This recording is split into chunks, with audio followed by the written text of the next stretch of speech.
Good morning, dear students. My name is Koruna Phukon. I have been working as assistant professor in the Department of Economics, Digboi College. So this is my first class in higher secondary first year. So before starting the class, let me clarify some points. Number one, since many of you are from Assamese medium, I shall use both Assamese and English as the medium of teaching. Second point is, after the end of this video, you will have to fill up a feedback form. In that particular form, you may be given some questions which you need to fill up and submit.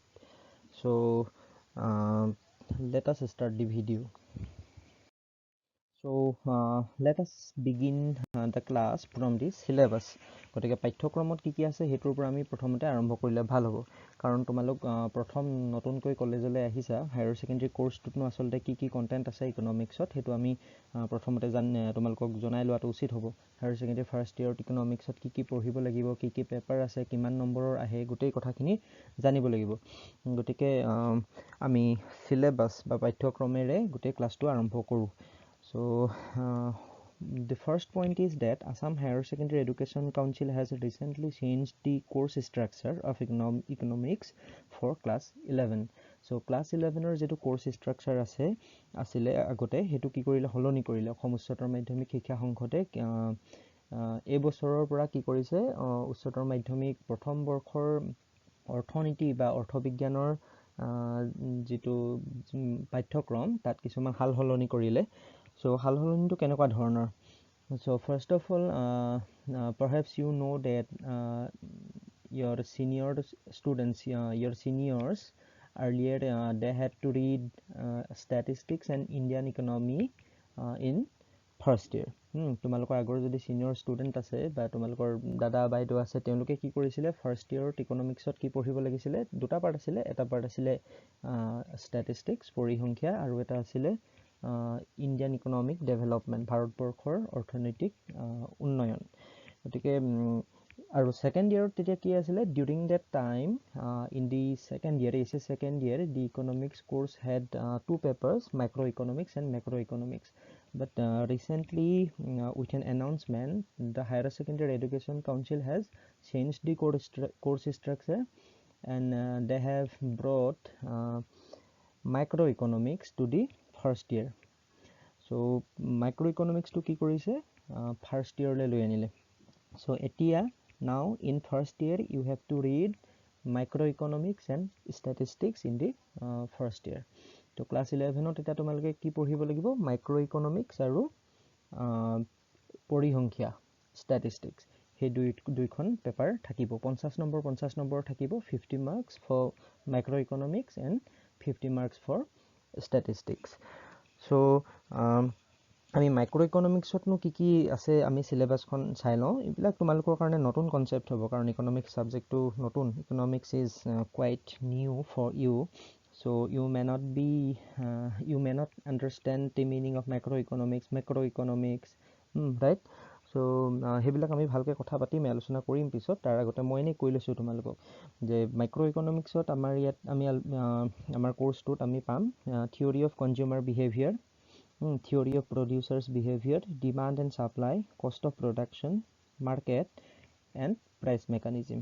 So similarly in statistics you will have to study introduction to statistics, that means some very introductory concepts of statistics. পৰিসংখ্যাৰ বিষয়ে কিছুমান খুব প্ৰাৰম্ভিক জ্ঞান, যেনেকৈ পৰিসংখ্যাৰ অৰ্থ কি হয়, meaning of statistics, পৰিসংখ্যাৰ বৈশিষ্ট্য কি হয়, different features of statistics, limitations of statistics, scope of statistics, then presentation and organization of data, তথ্যৰ প্ৰদৰ্শন আৰু সংঘবদ্ধকৰণ, then measures of central tendency like mean, median, mode, তাৰ মানে আমাৰ কেন্দ্ৰীয় প্ৰবৃত্তিৰ বিভিন্ন পৰিমাপ বিলাক, যেনেকৈ মাধ্যিকী বা মধ্যমা, বহুলক ইত্যাদি।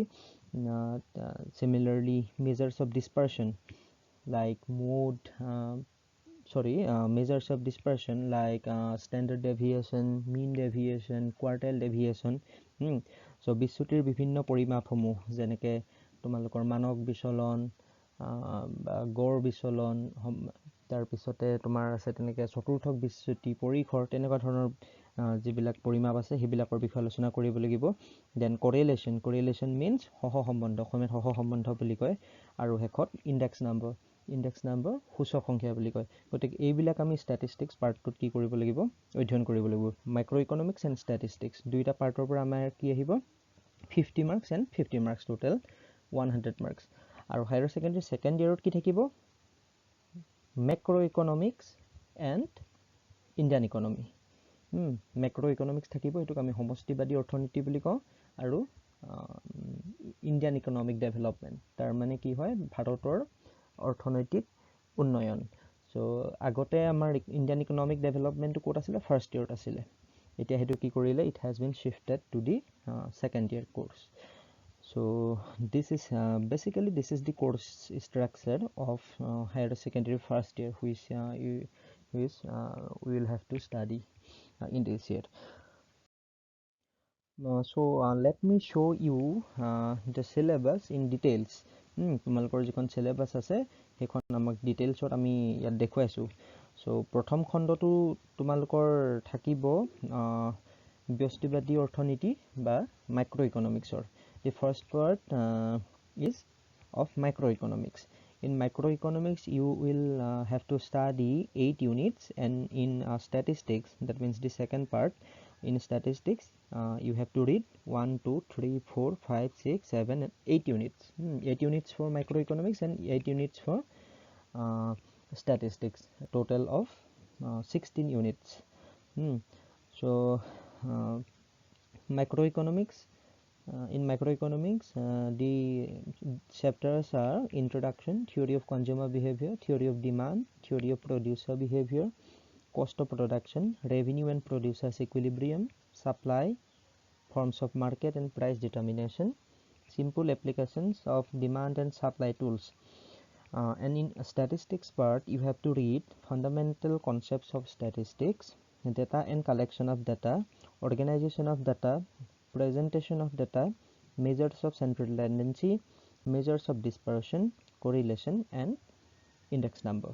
So এই টাৰ্মবিলাক যিবোৰ আছে গোটেইবিলাক তোমালোকৰ কাৰণে নতুন তোমালোকে আগতে তোমালোকৰ ক্লাছ 10 ক্লাছ 9 তাত এইবিলাক কিছুমান পাইছিলা কথা একেবাৰে নোপোৱা নহয় জানো তাতো সোশ্যাল সায়েন্সৰ কিছুমান কথা পাইছিলা তাৰে আৰু ষ্টেটিষ্টিক্সৰ কিছুমান কথা ক্লাছ 10 9 এইবিলাকতো তোমালোকে পাইছিলা গতিকে আমাৰ কোৰ্সটো ইন্টাৰেষ্টিং হ'ব তোমালোকে ইন্টাৰেষ্টিং বুলি ভাবিবা so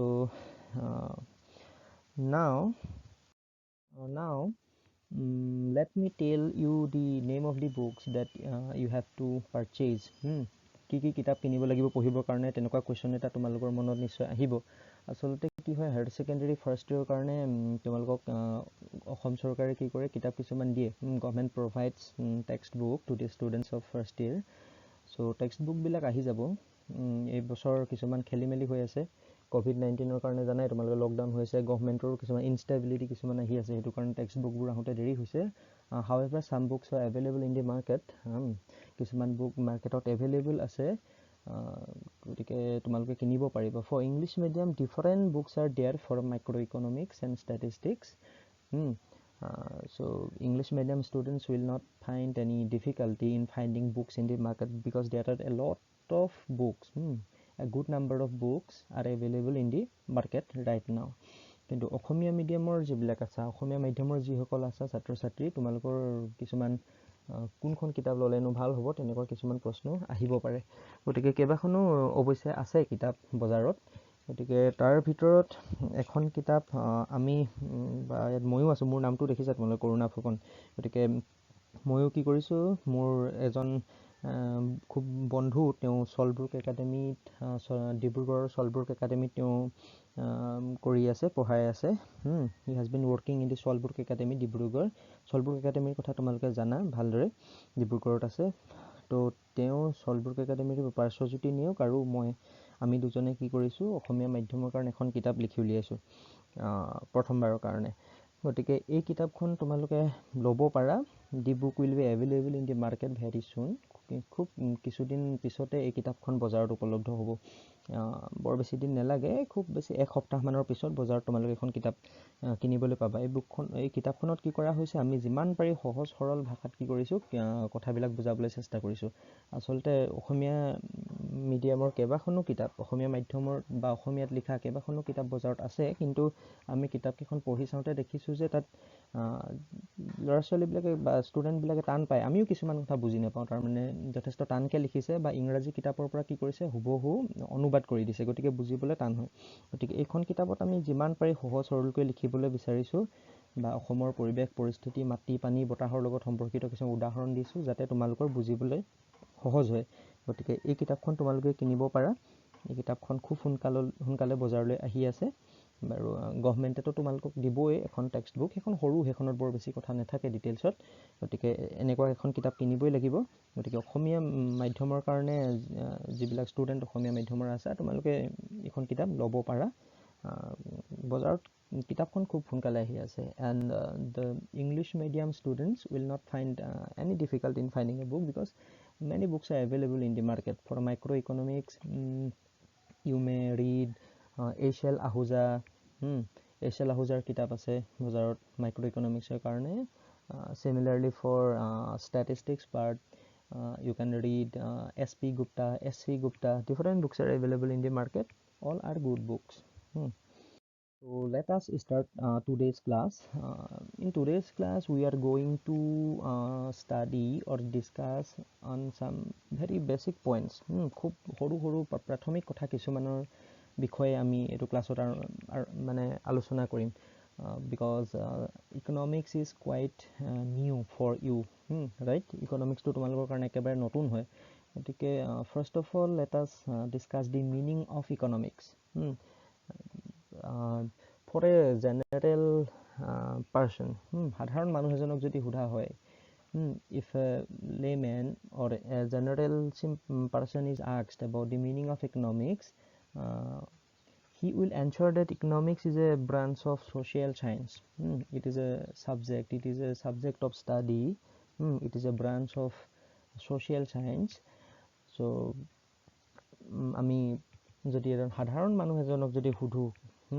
মানুহ এজনক যদি সোধা হয় যে অৰ্থনীতি বা অৰ্থবিজ্ঞান মানেনো কি হয় তেওঁ কি বুলি ক'ব তেওঁ ক'ব যে এইটো এটা সমাজ বিজ্ঞানৰ এটা বিষয় হয় যিটো আমি স্কুল কলেজত কি কৰোঁ পঢ়িবলৈ পাওঁ হয় নে নহয় বাৰু but you are the students of economics so your definition for economics should be different not like that given by a simple or general man সাধাৰণ মানুহ এজনে যেটো ডেফিনেশন দিব তুমি হেতু ডেফিনেশন দিলে নহব because now you are a student of economics so what is the actual meaning of economics what is our basic idea about economics we know it is a branch of social science এটো সমাজ বিজ্ঞানৰ এটা শাখা সমাজ বিজ্ঞান মানে কি বুলি জানো আমাৰ সমাজখনৰ কথা আমি জানো সমাজ বুলি ক'লে আমি য'ত আমি বাস কৰি আছো the place in which we are living is the society has different customs different traditions different value system caste system different aspects social bonding there are some social institutions বহুত আছে তো সমাজ বুলি ক'লে এটা সামাজিক সংৰচনা এটা থাকে তাতে সামাজিক অনুষ্ঠান কিছুমান থাকে নিয়ম নীতি থাকে নিয়ম নীতিৰে বান্ধ খাই থাকে হয় নহয় জানো গতিকে in society we face different problems we face different problems we observe different situations we mitigate different problems so all the social problems or the social structure the socio-economic problems are studied in social science তো social science কি কৰা হয় সমাজ বিজ্ঞানত কি কৰা হয় সমাজত ঘটি থকা বিভিন্ন ঘটনা পৰিঘটনা এবিলাকৰ বিষয়ে অধ্যয়ন কৰা হয় now there are different branches of social science there are different branches of social science like political science education then sociology philosophy তো বিভিন্ন ধৰণৰ কি আছে সমাজ বিজ্ঞানৰ ভাগ আছে যেনেকৈ আমাৰ ৰাজনীতি বিজ্ঞান আমাৰ বুৰঞ্জী আছে বুৰঞ্জীৰ নিচিনাকৈ আমাৰ সমাজতত্ত্ব আছে আমাৰ দৰ্শন আছে শিক্ষা আছে বিভিন্ন ধৰণৰ আমাৰ সমাজ বিজ্ঞানৰ ভাগ আছে So economics is nothing but a branch of social science. So baki political science, sociology adir dore economics hoise ki eta social science or eta branch hoy. It is a branch of social science. Then it studies about market mechanism, production, trade, etc. Gotike so we may say that it studies about market mechanism, production, trade, etc. So অৰ্থনীতিয়ে কি কৰে বজাৰ ব্যৱস্থা উৎপাদন বাণিজ্য আদিৰ বিষয়ে আলোচনা কৰে তেনেদৰে আমি জানো অৰ্থনীতি বিজ্ঞান বুলি ক'লে সাধাৰণ মানুহ এজনে এইটোৱে জানে যে অৰ্থনীতি বিজ্ঞান হৈছে সমাজ বিজ্ঞানৰ এটা শাখা যিটোৱে বজাৰ ব্যৱস্থা উৎপাদন বাণিজ্য আদিৰ বিষয়ে আলোচনা কৰে আৰু এটো কিছুমানে ক'ব যে it also studies about money banks budget etcetera ই টকা বেংক বাজেট আদিৰ বিষয়েও আলোচনা কৰে. So for a layman or for a general person, it is a branch of social science which studies market mechanism, production, trade, etc. And it also studies about money, bank, budget, etc. Right? গতিকে সাধাৰণ অৰ্থত অৰ্থনীতি মানে হৈছে সমাজ বিজ্ঞানৰ এটি শাখা যি বজাৰ ব্যৱস্থা উৎপাদন বাণিজ্য টকা পইচা বেংক বাজেট আদিৰ বিষয়ে আলোচনা কৰে কিন্তু অৰ্থনীতিবিদ এজনৰ মতে অৰ্থনীতি বিজ্ঞানৰ যেটো সংজ্ঞা হেতু কিছু হুকিয়া হ'ব. For an economist the definition of economics will be different. It will be something unique definition. So let us discuss some of the definitions given by different economists and different scholars. So let us discuss some of the definitions given by different scholars. So for that, first of all, let us begin from the history of economics. অৰ্থনীতি বিজ্ঞানৰ ইতিহাসৰ পৰাই আমি কি কৰো আলোচনাটো আৰম্ভ কৰো. So who is the father of economics? অৰ্থনীতি বিজ্ঞানৰ পিতৃ কোন হয়? অৰ্থবিজ্ঞানৰ পিতৃ বাৰু কোন? তোমালোকে জানা নেকি বাৰু? So আসলতে আডাম স্মিথক আমি কি বুলি কওঁ অৰ্থনীতি বিজ্ঞানৰ পিতৃ বুলি কওঁ. Adam Smith an Scottish scholar is known as the father of economics. So actually he introduced the subject economics for the first time in the history in 1776 in one of his famous books, and the name of the book is An Inquiry into the Nature and the Causes of the Wealth of Nations. Popularly the book is known as The Wealth of Nations. So in that particular book he used the term economics, or he introduced the subject economics for the first time. So that is why he is known as the father of economics. So স্কটলেণ্ডৰ পণ্ডিত Adam স্মিথে কি কৰিছিলে প্ৰথমবাৰৰ কাৰণে 1776 চনত তেওঁৰ এখন বিখ্যাত গ্ৰন্থ An Inquiry into the Nature and the Causes of the Wealth of Nations তেওঁ সেই বিশেষ গ্ৰন্থখনত অৰ্থনীতি বিজ্ঞান বিষয়টোৰ ধাৰণা আগবঢ়াইছিল. গতিকে যিহেতু প্ৰথমবাৰৰ কাৰণে তেওঁই অৰ্থনীতি বিজ্ঞানৰ বা অৰ্থবিজ্ঞানৰ ধাৰণাটো আগবঢ়াইছিল গতিকে তেওঁকে আমি কি বুলি কওঁ অৰ্থনীতি বিজ্ঞানৰ বা অৰ্থবিজ্ঞানৰ পিতৃ বুলি কওঁ. Adam Smith was the first person who defined or used the term economics for the first time. So that is why he is known as the father of economics. He wrote a book in 1776. In that particular book, he introduced the term economics for the first time. During that time, economics was known as political economics. Adam Smithৰ সময়ত অৰ্থনীতি বা অৰ্থবিজ্ঞানক আমি ৰাজনৈতিক অৰ্থনীতি মানে political economy বুলি কৈছিলো. গতিকে এই কথাটো খুবেই ইম্পৰ্টেন্ট, তোমালোকে মনত ৰাখিবা. এইটো তোমালোকে সুধিব বা পৰীক্ষাটো আহিব বিভিন্নজনে সুধিব who is the father of economics, অৰ্থবিজ্ঞানৰ পিতৃ কোন? এইটো ফাৰ্ষ্ট কুৱেশ্যন, তোমালোকে ফাৰ্ষ্ট এনচাৰ এইটো দিব লাগিব যে আডাম স্মিথ হৈছে অৰ্থনীতি বিজ্ঞানৰ পিতৃ. Adam Smith is the first person to introduce the term economics, and that is why he is known as the father of economics. His famous book is An Inquiry into the Nature and the Causes of the Wealth of Nations. এইটো তোমালোকে মনত ৰাখিব লাগিব, ঠিক আছে? So now let us discuss the definition given by Adam Smith. Adam Smith অৰ্থনীতিৰ কি সংজ্ঞা দিছিলে সেইটো আমি আলোচনা কৰিলে আৰু ভাল হ'ব. So according to Adam Smith, the father of economics, economics is a science of wealth. অৰ্থনীতি হৈছে সম্পদৰ বিজ্ঞান. অৰ্থনীতি বিজ্ঞানৰ পিতৃ আডাম স্মিথৰ মতে অৰ্থনীতি বা অৰ্থবিজ্ঞান হৈছে সম্পদৰ বিজ্ঞান. It is the science of wealth. এতিয়া now what do you mean by wealth? Wealth মানে কি হয়, সম্পদ মানে কি হয়? Wealth means anything having usability, utility, anything which can satisfy human wants. মানুহৰ অভাৱ পূৰণ কৰিব পৰা সামৰ্থ্য থকা, ক্ষমতা থকা যিকোনো বস্তুকে আমি কি বুলি ক'ম, সম্পদ বুলি ক'ম. That means wealth is anything that can satisfy human wants. We know that we have different wants. We need many commodities, different services. Amar obhav bahut ase. We have unlimited wants, in fact. So in order to satisfy our wants, we need many commodities. Different services also required. So all these services and commodities that can satisfy our wants are known as wealth or resources. Wealth means resource, সম্পদ. গতিকে Adam স্মিথৰ মতে হৈছে অৰ্থনীতি হ'ল সম্পদৰ বিজ্ঞান. সম্পদ বুলি ক'লে আমি কোনবোৰ বস্তু বুজি পাম, যিবিলাক বস্তুৱে আমাৰ অভাৱ পূৰণ কৰিব পাৰে. আমাৰ বিভিন্ন অভাৱ আছে, অভাৱবোৰ পূৰণ কৰিবলৈ আমাক ধৰা টকা পইচাৰ প্ৰয়োজন হয়, কিছুমান সামগ্ৰীৰ প্ৰয়োজন হয়, কিছুমান সেৱাৰ প্ৰয়োজন হয়. উদাহৰণস্বৰূপে গাড়ী এখন চলাবৰ কাৰণে পেট্ৰলৰ প্ৰয়োজন হ'ল, বা এতিয়া গাড়ীখন আৰু পেট্ৰল দুয়োটাই কি হয়, সম্পদ হয়. তোমাৰ প্ৰয়োজনীয়তাত তুমি গাড়ীখন আৰু পেট্ৰল দুয়োটাকে ব্যৱহাৰ কৰিব পাৰা. গতিকে আডাম স্মিথৰ মতে অৰ্থবিজ্ঞান হৈছে সম্পদৰ বিজ্ঞান. বিভিন্ন সম্পদ যিবিলাক আছে, প্ৰাকৃতিক সম্পদ বা মানৱ সম্পদ, বিভিন্ন ধৰণৰ সম্পদ আছে, সম্পদবিলাকৰ বিষয়ে কি কৰে, অৰ্থনীতি বিজ্ঞানে আলোচনা কৰে. গতিকে ইয়াত আমি স্লাইডত দেখিছা, wealth means resources or those commodities that can satisfy human wants. সম্পদ মানে হ'ল মানুহৰ অভাৱ পূৰণ কৰিব পৰাৰ গুণ থকা যিকোনো বস্তু.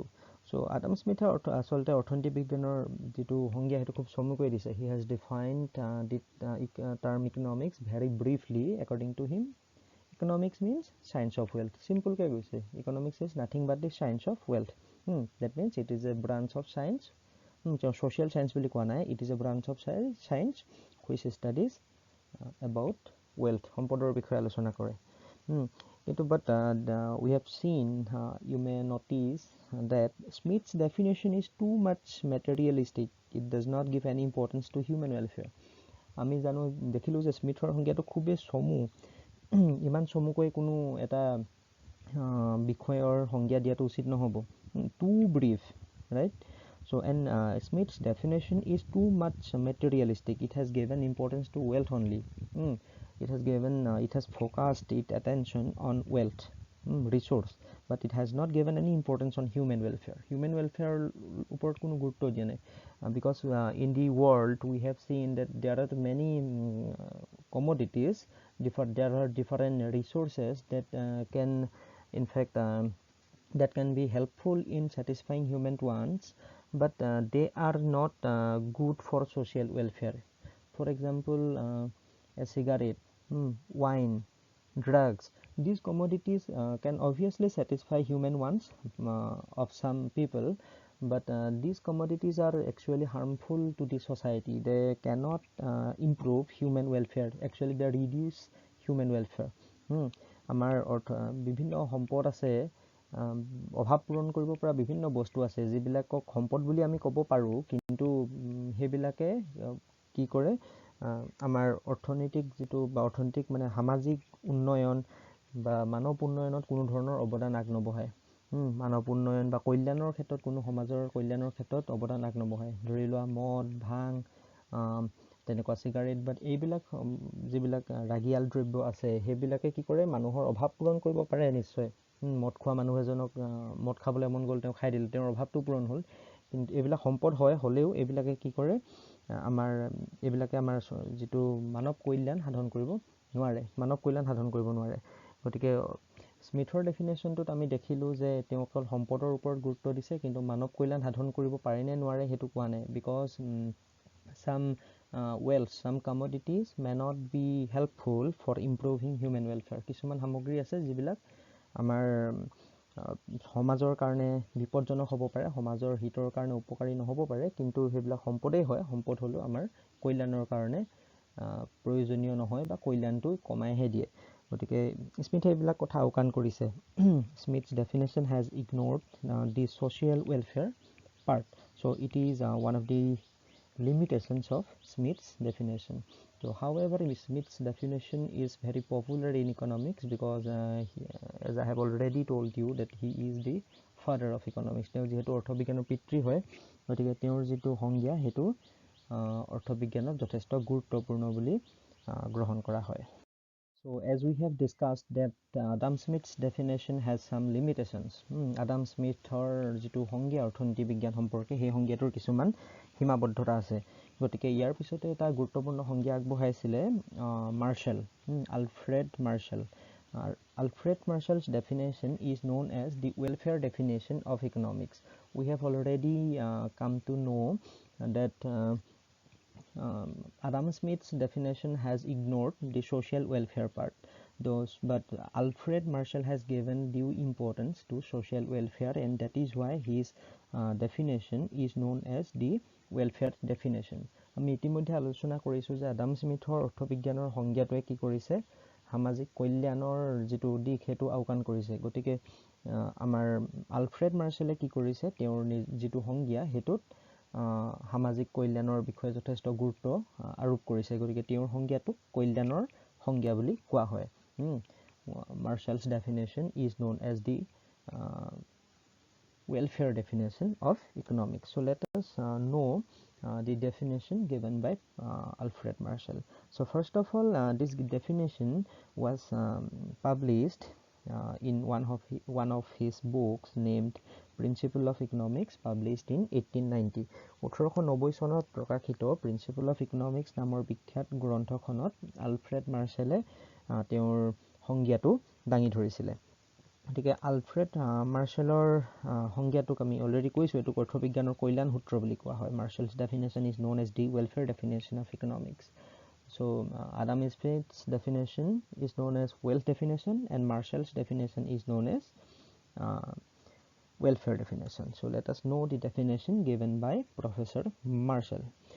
So according to Professor Marshall, economics is a study of mankind in the ordinary business of life.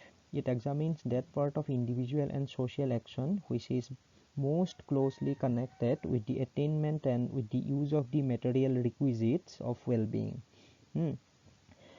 Firstly, Marshall has said that economics is a study of mankind.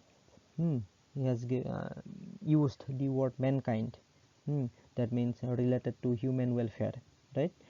So it is known as welfare definition, and he has said that economics examines that part of individual and social action which is most closely connected with attainment of the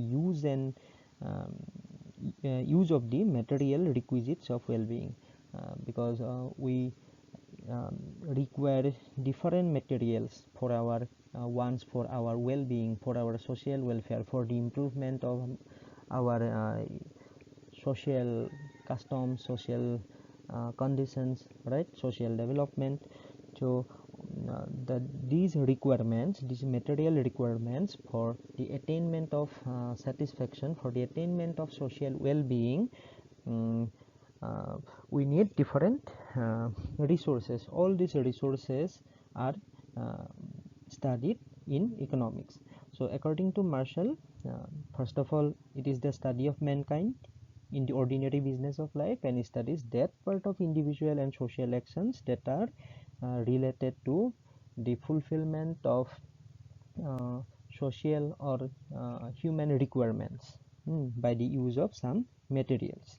So অৰ্থবিজ্ঞান হৈছে মানৱ সমাজৰ এক অধ্যয়ন যি দৈনন্দিন জীৱনত প্ৰয়োজনীয় সামগ্ৰীসমূহৰ কাৰণে মানুহ আৰু মানৱ সমাজে কিদৰে কাৰ্য কৰে তাক অধ্যয়ন কৰে গতিকে তেওঁৰ মতে অৰ্থবিজ্ঞান হৈছে এনে এটা বিষয় যি কি কৰিব দৈনন্দিন জীৱনত মানুহে যিবিলাক অভাৱ হয় মানুহৰ যিবিলাক অভাৱ হয় যিবিলাক প্ৰয়োজনীয়তা হয় সামাজিক উন্নয়নৰ কাৰণে বা নিজৰ বিকাশৰ কাৰণে গতিকে হেবিলাকৰ হেই সম্পদবিলাক কিদৰে ব্যৱহাৰ কৰা হয় গতিকে সম্পদবিলাক তেনেকৈ অভাৱবিলাক কিদৰে পূৰণ কৰে সেই সম্পৰ্কে অৰ্থবিজ্ঞানে আলোচনা কৰে গতিকে এটোই হৈছে আমাৰ আলফ্ৰেড মাৰ্শ্বেলে দিয়া অৰ্থবিজ্ঞানৰ বিখ্যাত সংজ্ঞাটো The most famous definition of economics has been given by Robbins. Professor Robbins has given the most famous definition of economics. Professor Robbins or অধ্যাপক Robbins or যেটো সংজ্ঞা অৰ্থবিজ্ঞানৰ হেতু অৰ্থবিজ্ঞানৰ এটা খুব গুৰুত্বপূৰ্ণ আৰু খুবেই জনপ্ৰিয় আৰু খুবেই বেছি ব্যৱহৃত এটা সংজ্ঞা সো প্ৰফেসৰ ৰবিনছৰ যেটো সংজ্ঞা সেই সংজ্ঞাটো প্ৰকাশ পাইছিলে in one of his famous books essay on the nature and significance of economic science in 1932 1932 চনত প্ৰকাশিত essay on the nature and significance of economic science নামৰ গ্ৰন্থখনত প্ৰফেসৰ ৰবিনছে কি কৰিছিলে তেওঁৰ গুৰুত্বপূৰ্ণ সংজ্ঞাটো দাঙি ধৰিছিলে গতিকে ৰবিনছৰ সংজ্ঞাটো হৈছে economics is the science which studies human behavior as a relationship between ends and scarce means which have alternative uses so Robinson's সংজ্ঞাটো এটো according to Robbins first of all economics is a science অৰ্থনীতি হৈছে এটা বিজ্ঞান ৰবিনছে কৈছে কি প্ৰথমতে যে অৰ্থনীতি হৈছে এটা বিজ্ঞান it is a science means systematic study science মানে কিবা প্ৰণালীবদ্ধভাৱে কিবা এটা বিষয়ৰ ওপৰত অধ্যয়ন কৰা হয় যেটো পৰ্যবেক্ষণ পৰীক্ষা আদিৰ ওপৰত ভিত্তি কৰা হয় ভিত্তি কৰি গঢ় লৈ উঠে that means science is a study which is based on experiments observation and the study is conducted in a systematic way আৰু ৰবিনছে কৈছে যে অৰ্থনীতি বা অৰ্থবিজ্ঞানো হৈছে এটা সায়েন্সে হয় বিজ্ঞানৰে ভাষা হয় তাৰ মানে economics is also a systematic study based on experiments observations etc second point is it studies human behavior কি স্টাডি কৰে মানুহৰ আচৰণ সম্পৰ্কে অধ্যয়ন কৰে মানুহৰ আচৰণ thirdly it studies the relationship between ends and scarce means ই অসীম অভাৱ আৰু সীমিত সম্পদৰ মাজৰ সম্পৰ্ক অধ্যয়ন কৰে ইয়াতে দুটা বস্তু আছে first point is ends মানে হৈছে ends means